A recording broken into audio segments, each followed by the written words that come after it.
시간에는 나를 따라오려고 하는 사람은 이라는 제목으로 하나님의 말씀 나누도록 하겠습니다. 우리 지난주에 제가 설교했던 내용 여러분 기억나시는지 모르겠습니다. 지난주에 마가복음 1장에서 예수님의 등장과 함께 세례 요한으로부터 세례를 받으시고 광야에서 시험 받으시고 비로소 천국 복음을 전파하기 시작하셨다라는 그 내용으로 여러분과 함께 말씀을 나눴었는데요. 특별히 그 예수님의 하나님 나라 복음 전파의 시작을 우리의 삶에 빗대어서 제가 말씀드렸었습니다. 그래서 우리가 예수님께서 세례를 받으시고 광야에 내몰리셔서 40일 동안 시험 받으신 것은 마치 출애굽기에 이스라엘 백성들이 이 홍해를 지나면서 광야에서 40년 동안 훈련을 받은 것과 같다라고 말씀드렸고요. 이것이 오늘날 우리에게도 마찬가지로 세례를 받고 우리가 예수님을 믿습니다, 하나님을 믿습니다라고 고백함으로써 세례를 받고 난 이후의 삶은 마치 광야와도 같다, 시험을 받는 삶과도 같다, 이렇게 여러분께 말씀드렸었죠. 우리의 삶을 여러분 착각을 하시면 안 됩니다. 예수님 믿고 만사형통 이런 얘기 우리가 훨씬 더 좋아하는 이야기이긴 하지만 그 만사형통이라는 의미가 세상적인 의미에서는 부자가 되는 것, 좋은 직장을 얻는 것, 좋은 배우자를 만나서 결혼하는 것, 이런 기준일 수도 있겠지만 만사형통이 성경의 기준에서는 어떻게 보면은 뭡니까? 하나님 말씀을 바르게 깨달아서 그 말씀대로 사는 사람, 하나님과 동행하는 사람, 이게 성경에서 말하는 만사형통 아닐까요? 네, 그런 거겠죠. 그런데 하나님 말씀대로 살려고 하다 보니까 힘들어요. 시험에 들어요. 그러니까 이게 광야 생활인 거죠. 자, 그래서 오늘 말씀은요, 우리의 삶의 여정을 염두에 두고 한번 베드로가 다 아시는 내용이죠. 예수님이 자신이 십자가에 못 박혀 죽고 부활할 것을 예견하셨을 때에 딱 얘기하셨을 때에 베드로가 나온 반응을 보면서 사탄아 내 뒤로 물러가라 라고 하셨던 그 말씀 다 아실 겁니다. 이 말씀이 등장한 배경을 먼저 한번 살펴볼 필요가 있는데요. 마가복음 8장부터 한번 들어가 볼까요? 그 무렵에 1절 보시면은 다시 큰 무리가 모여 있었는데 먹을 것이 없었다, 이런 식으로 시작을 합니다. 간단하게 말씀드리면 칠병어 사건입니다. 물고기 7마리와 떡 여러 개, 죄송합니다. 떡 7개와 물고기 여러 마리. 여러분이 졸지 말라고 제가 숫자를 바꿔 얘기한 거예요. 자, 오병이어 사건 이외에 또 있었던 사건이죠. 네, 떡 7개와 물고기 몇 마리로 4,000명을 먹이신 기적적인 사건이 있었습니다. 이 사건을 통해서 예수님이 누구신지 사람들이 좀 어느 정도 알았을 것 같아요. 그죠? 여러분도 한번 생각해 보십시오. 지금 제가 여기서 막 여러분에게 막 간식을 나눠주는데 간식이 막 쌓여가지고 7광줄이 남고 막 이래. 그러면은 여러분 어쨌든 저를 뭔가 특이한 사람이다 이렇게 생각하지 않겠습니까? 마술사라고 생각하든지 뭐라고 생각하든지. 그런데 이 당시에 사람들이 고대했던, 그러니까 누가 오기를 바랬던 입장에서 이분이 메시아일 거다 이렇게 충분히 생각을 할 수 있었을 것 같아요. 그리고 아니면은 지금 이 당시에는 선지자 또 이렇게 또 예를 들어서 그렇게도 이해를 했을 수도 있겠고, 네, 저마다 예수님을 이 사건을 보고서 보는 눈이 약간 달랐다라는 것이죠. 근데 이 사건이 일어난 다음에 또 보시면은 쭉 한번 가보시다가 22절을 한번 보시면은 이런 말씀이 있습니다. 그리고 그들은 벳세다로 갔다. 사람들이 눈먼 사람 하나를 예수께 데려와서 손을 대주시기를 간청했다 하면서 눈먼 사람을 고치시는 사건이 또 등장을 합니다. 눈먼 사람을 고치시는 사건. 근데 이게 지금 그냥 단순히 이 저자인 마가가 그냥 아무렇게나 순서를 배열한 게 아닙니다. 여러분이 보시면 아시겠지만 간략하게 말씀드려서 가까이 있는 제자들도 예수님이 누구인지를 오해하고 있었던 상황이었어요. 그렇기 때문에 예수님은 제자들에게 내가 누구인지 그리고 무엇을 하러 왔는지를 분명히 보여주실 필요가 있었죠.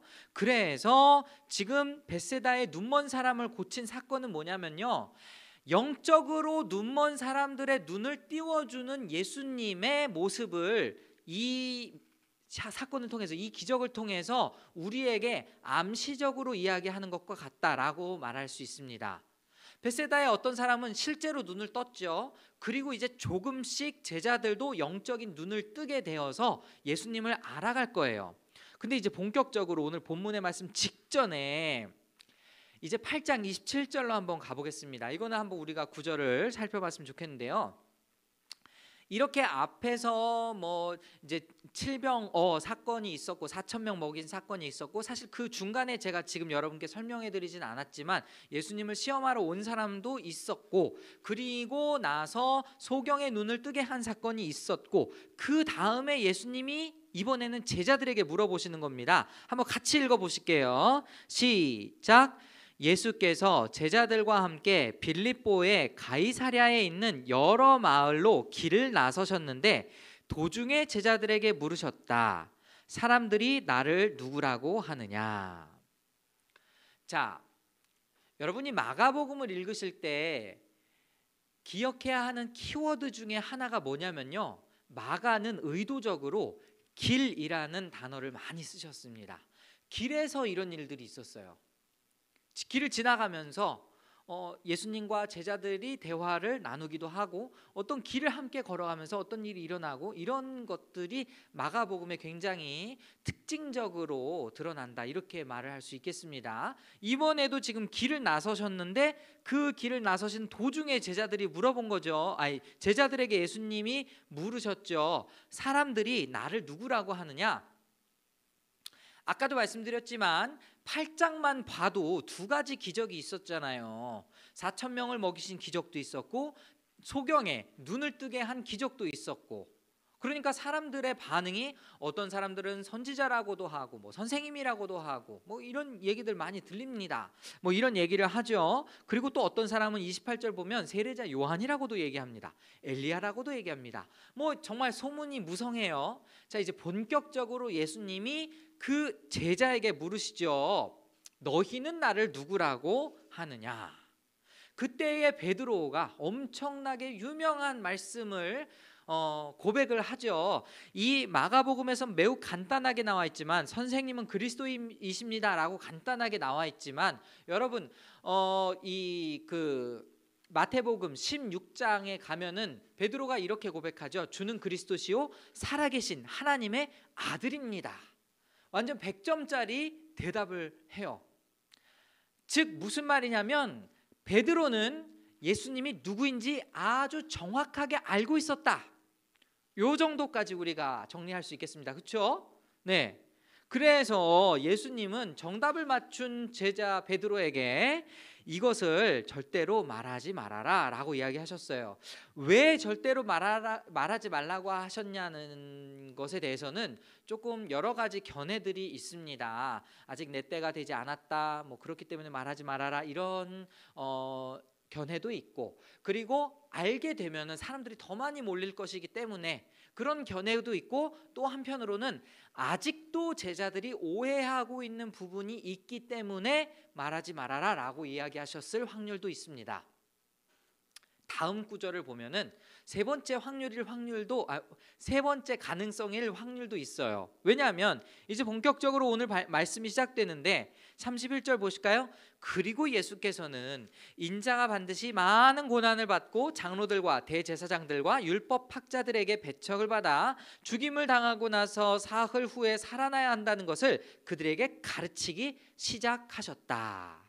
여러분, 복음서 전체를 보면요, 예수님이 자신이 고난을 당하게 될 것을, 그러니까 예수님의 순환 예고라고 하죠. 이게 총 3번 정도 드러납니다. 예수님이 직접 그렇게 말씀을 하세요. 그런데 여러분, 꼭 순환 예고다라고만 할 수 없는 이유가 뭐냐면은 순환과 함께 부활도 예고하셨기 때문에, 이게 그렇게 막 슬프거나 막막한 이야기인 것 같지는 않습니다. 본문에서도 그렇게 나와 있잖아요.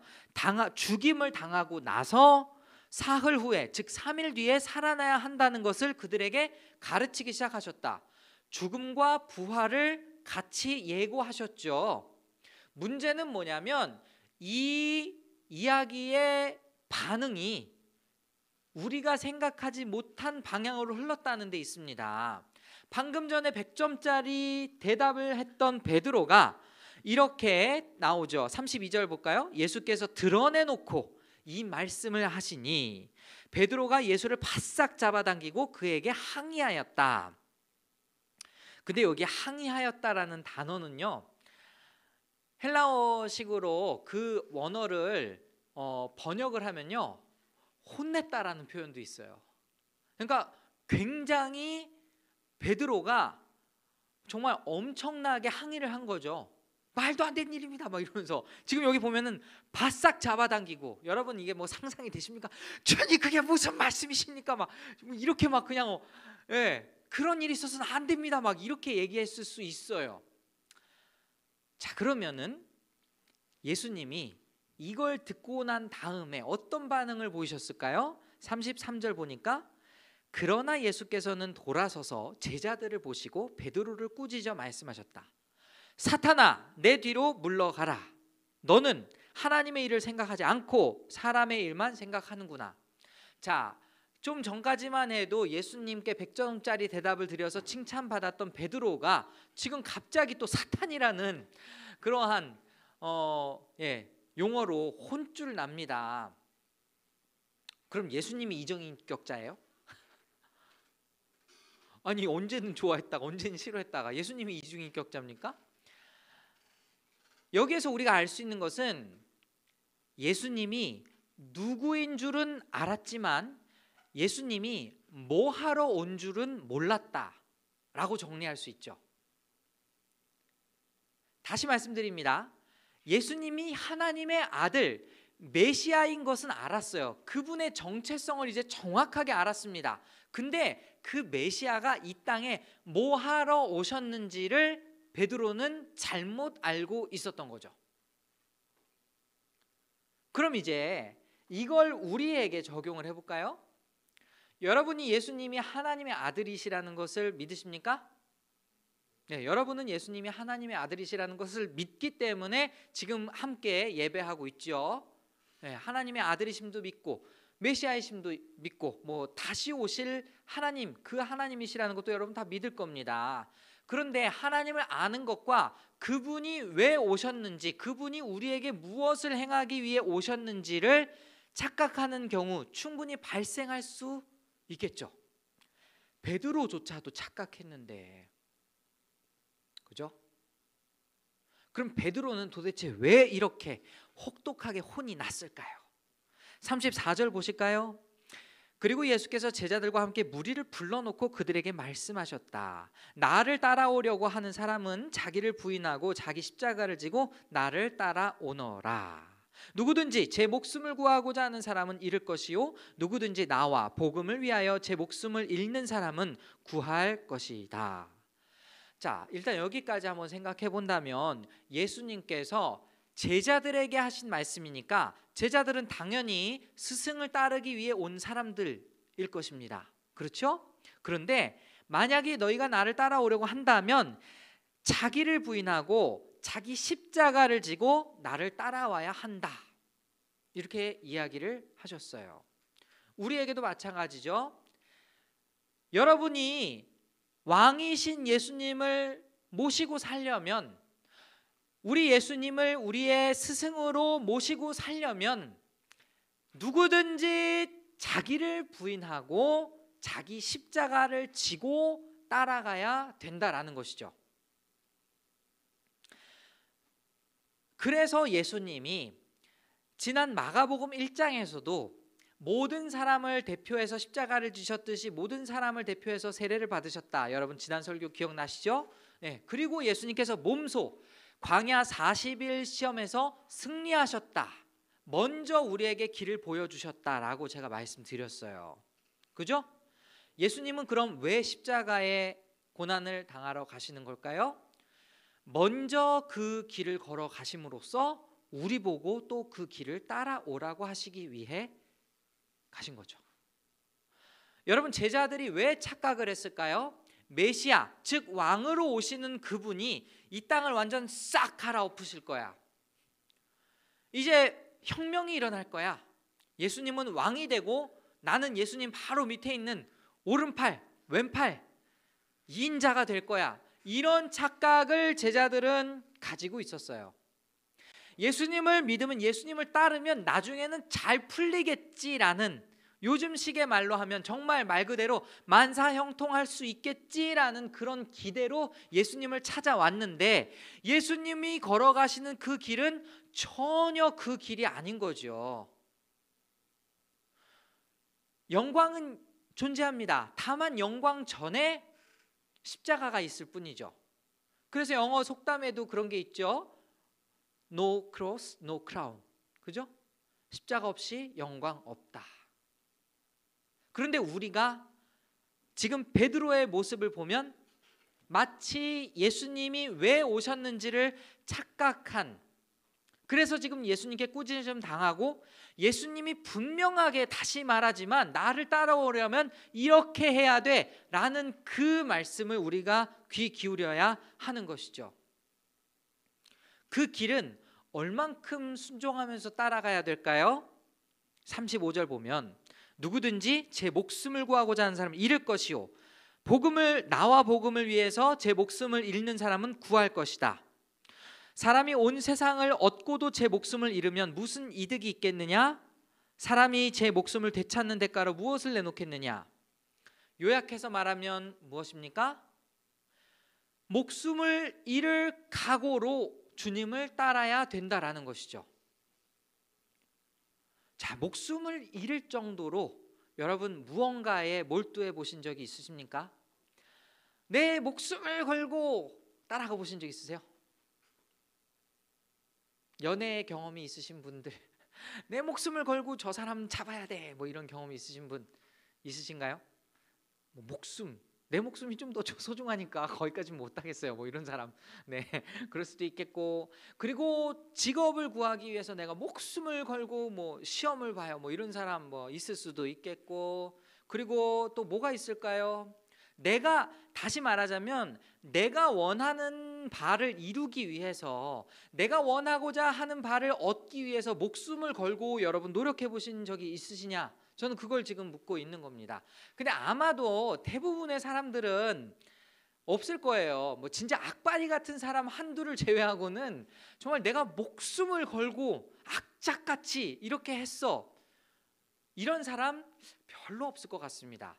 더군다나 세상은 점점 더 목숨을 걸고 막 이 정도까지 하는 거를 요구하지 않아요. 싫으면 말어 이렇게 나오죠. 그죠? 안 하면 되지, 다른 거 하면 되지, 까짓 거 뭐 이런 식으로 나가죠. 2000년대 초반에 그래서 뭐 광고 카피라이트 중에 뭐가 있었어요? 인생 뭐 있어? 이런 걸로 우리 인생을 굉장히 하찮게 만들어 놓기도 했지만 뭔가를 몰두하지 못하게 만들었죠. 그런데 예수님을 믿는 제자의 삶은 그렇게 살면 안 된다라는 겁니다. 예수님을 일단 따르는 데는 목숨을 각오하고 따라와야 돼. 지금 이 말씀하시는 거예요. 그러면 지금 우리가 예수님을 믿는데 목숨의 위협을 여러분 받고 있습니까? 요즘 좀 받아요. 요즘 조금 코로나로 하도 교회가 욕먹다 보니까 너 교회 다녀 이러면은 사람들이 막 이렇게 째려보고 이상하게 보고, 제가 요즘요, 저도 뭐 그 주일날 꼭 정장을 입어야 된다 주의는 아닌데, 이것도 참 뭐랄까 조금 오늘 말씀에 비추었을 때 좀 부끄러운 게 되는 건가요? 제가 요즘은요 주일날 정장을 입으면 다른 사람들이 저 교회 목사다 이럴까 봐 약간 두려운 마음이 있어요. 여러분 주일날 정장 입는 사람 누구예요? 교회 목사들밖에 없잖아요. 바깥에 나가면은 사람들이 저를 교회 목사로 딱 알아볼까 봐 조금 그런 걱정되는 게 있어요. 네. 그런데 여러분 뭐 이런 거가 목숨을 거는 거겠어요? 사람들이 지금 싫어한다고 해서 그럼에도 불구하고 나는 기독교요 이런 게 목숨 거는 거겠어요? 목숨을 건다는 건 뭘까요? 예수님이 지금 베드로에게 꾸짖으신 것부터 다시 한번 생각해 보시겠습니다. 착각하지 마라, 정신 차려라 라고 이야기하면서 너 만약에 나를 따라오려면은 목숨을 걸고 네 십자가 지고 따라와야 돼. 이렇게 말씀을 하신 거거든요. 이게 지금 여러분이라고 다른 답변을 예수님께서 주셨겠습니까? 아니겠죠. 적어도 우리의 신앙생활은 목숨을 걸면서 살아야 되는 신앙생활인 거죠. 근데 여러분은 어떤 부분에서 목숨을 걸어 보셨습니까? 예수님을 위해서. 저도 한 번도 없는 것 같아요. 제가 생각해 보면. 그런데 지금 사람이 온 세상을 얻고 제 목숨을 잃으면 아무 소용이 없지 않냐? 우리의 목숨을 잃는다면 얻을 것이다. 다른 성경에서는 그렇게 나와 있잖아요. 아리송다리송한 얘기를. 그러면서 마지막으로 하신 말씀이 이겁니다. 38절 한번 화면 띄워주실 수 있으신가요? 자, 오늘 마지막 구절 38절. 자, 한번 같이 읽어보겠습니다. 시작.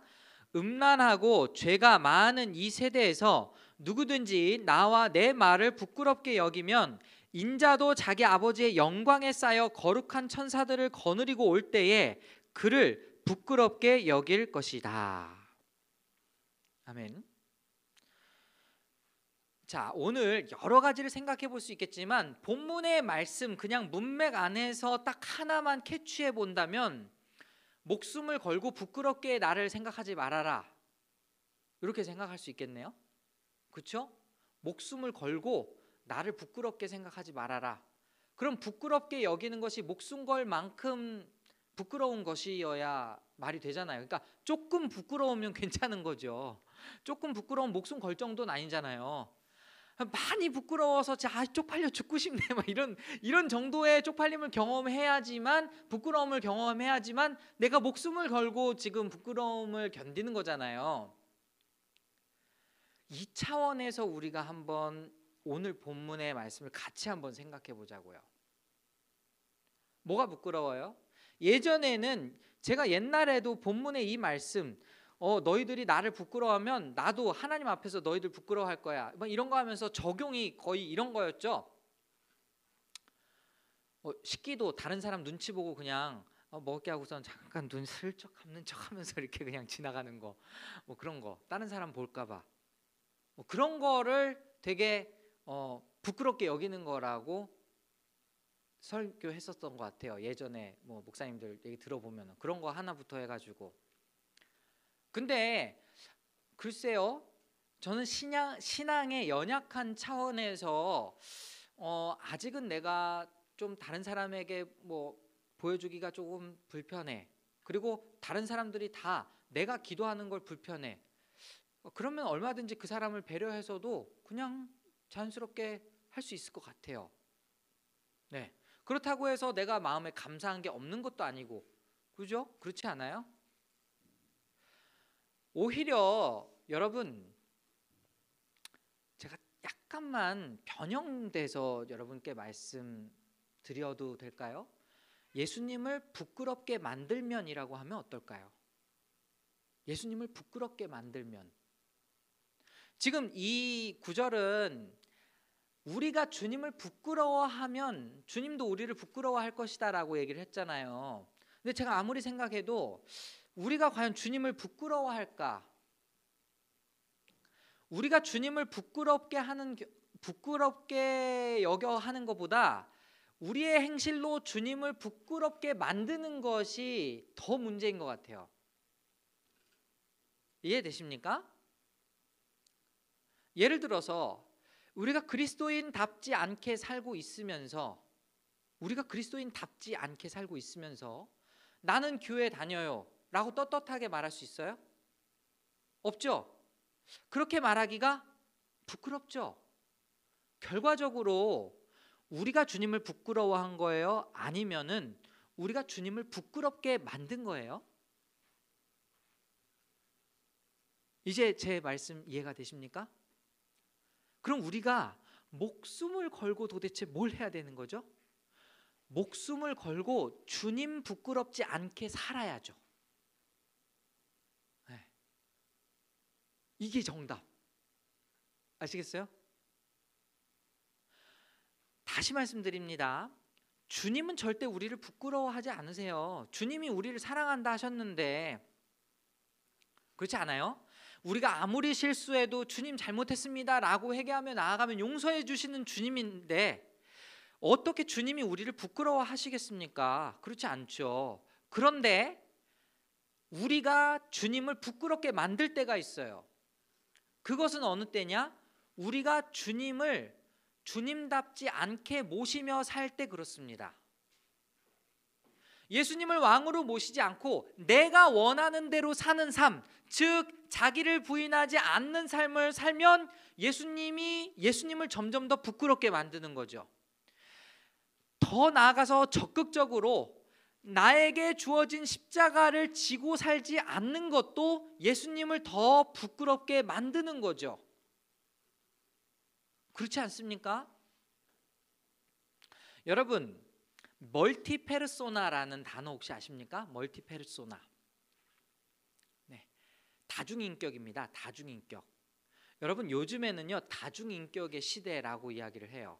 물론 옛날에는 다중인격이라는 말이 뭐 다중이에요 뭐 이러면서 부정적으로 많이 설명이 되곤 했지만, 그러니까 완전 제 다중인격자야 뭐 이렇게 얘기하면은 마치 그 사람 전혀 다른 면을 가지고 있는 그런 모습처럼 묘사되고 있긴 하지만, 이제는 모든 매스컴들이 다 모든 사람들에게 다중이를 허용하고 있습니다.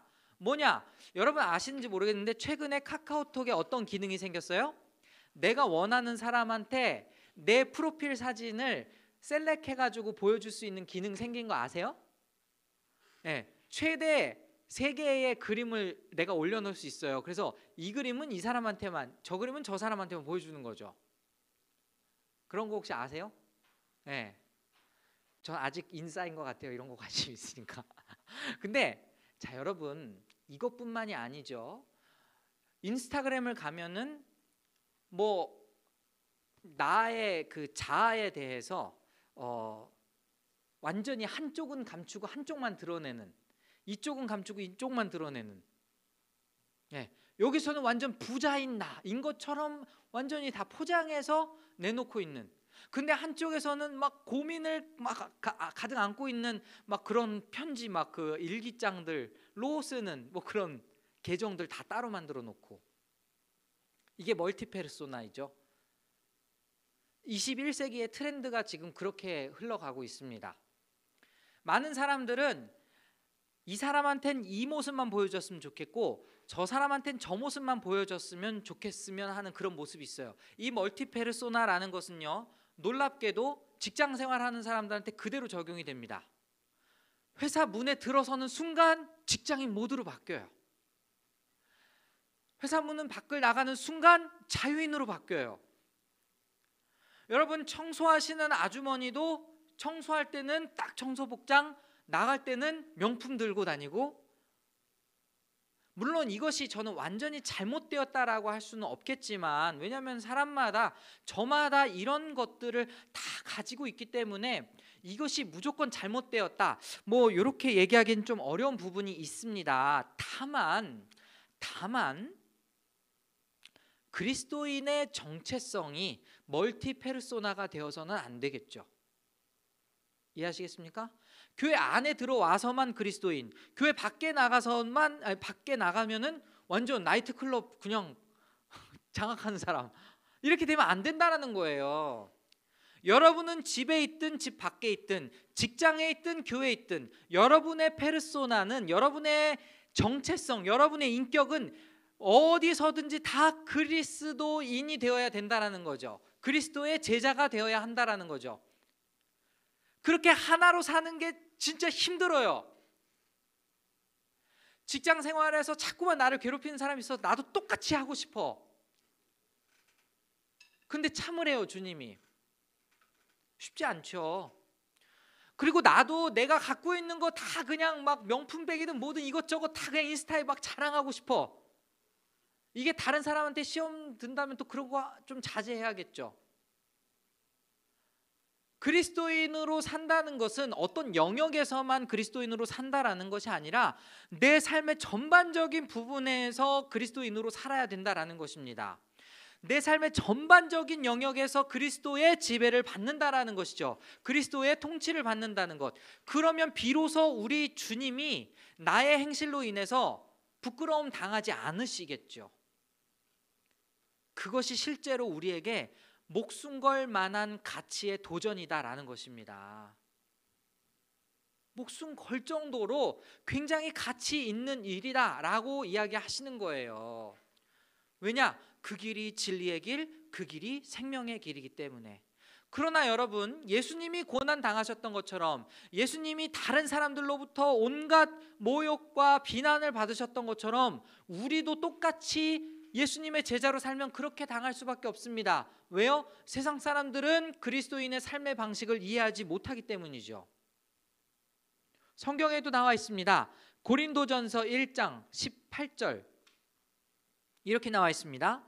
십자가의 말씀이 멸망할 자들에게는 어리석은 것이지만 구원을 받는 사람인 우리에게는 하나님의 능력입니다. 여러분, 제자들은요, 고난을 받아서 비로소 하나님께서 영광 받으실 것을, 예수님께서 영광 받으실 것을 전혀 눈치채지 못했어요. 메시아 하면은 우주 최강의 힘으로 그냥 온 세상을 지배하면은 그게 땡인 줄 알았다 이거죠. 그런데 예수님이 택하신 길은 바로 고난의 길입니다. 예수님이 우리 보고 따라오라고 하시는 그 길이 십자가의 길입니다. 그렇다면 우리는 우리의 십자가를 지고 가야죠. 우리의 십자가는 무엇입니까? 저마다 달라요. 자기 십자가니까. 직장이 어떠냐에 따라 다르고, 가정 환경이 어떠냐에 따라 다르고, 나의 모든 영역이 다 다르기 때문에 자기 십자가는 다를 수밖에 없습니다. 그러나 어떤 영역이든지 내가 그리스도의 제자라는 정체성을 가지고 산다라는 것은 목숨을 걸 정도의 값어치가 있는 일입니다. 가치가 있는 일이에요. 그리고 그렇게 사는 것을 우리 주님은 기뻐하신다라는 겁니다. 그렇게 살아냈을 때에 우리가 나중에 하늘 아버지 앞에 갔을 때 주님은 우리를 부끄러워하지 않으실 겁니다. 그렇죠? 여러분, 안타깝게도 이 말씀 이후에 제자들에게 계속해서 말씀하시는데, 나중에 보시면 아시겠지만 마가복음 9장에 가면은 변화산 사건도 베드로와 야고보와 요한이 경험을 해요. 아시죠, 여러분? 근데 그러고 난 다음에 또 제자들은요, 치고받고 싸워요. 누가 예수님 밑에 최고 제자냐, 막 이런 걸로 싸워요. 아직도 깨닫지 못했죠. 우리도 마찬가지입니다. 계속해서 깨닫기 위해서 말씀을 공부해야죠. 다만 오늘 본문의 말씀을 한번 제가 정리하겠습니다. 여러분, 예수님이 우리를 부끄러워하실까? 다시 그 질문에서 출발하면 제가 여러분에게 정말 오늘 이 말씀을 통해서 전하고자 하는 바는 딱 한 가지예요. 우리가 예수님을 부끄럽게 만들지 말자. 그게 바로 제자의 길이다 하는 것입니다. 그런데 예수님을 부끄럽게 만들지 않는 그 길은 목숨 걸 정도로 힘든 일이지만 목숨을 걸어도 될 만큼 가치 있는 일입니다. 오늘 이 말씀 여러분 잘 기억하셨으면 좋겠어요. 어디에 있든지 여러분은 그리스도인이 되어야 합니다. 어디에 있든지 여러분은 그리스도의 통치를 받아야 합니다. 그것이 비로소 우리가 하늘 아버지 앞에 갔을 때에 주께서 우리를 부끄러워하시는 것이 아니라 잘하였도다 착하고 충성된 종아, 이렇게 칭찬받는 모습이 될 줄 믿습니다. 우리 모든 버팀목교회 교인들, 우리 모든 그리스도인들이 이런 삶을 살아낼 수 있기를 간절히 소원합니다.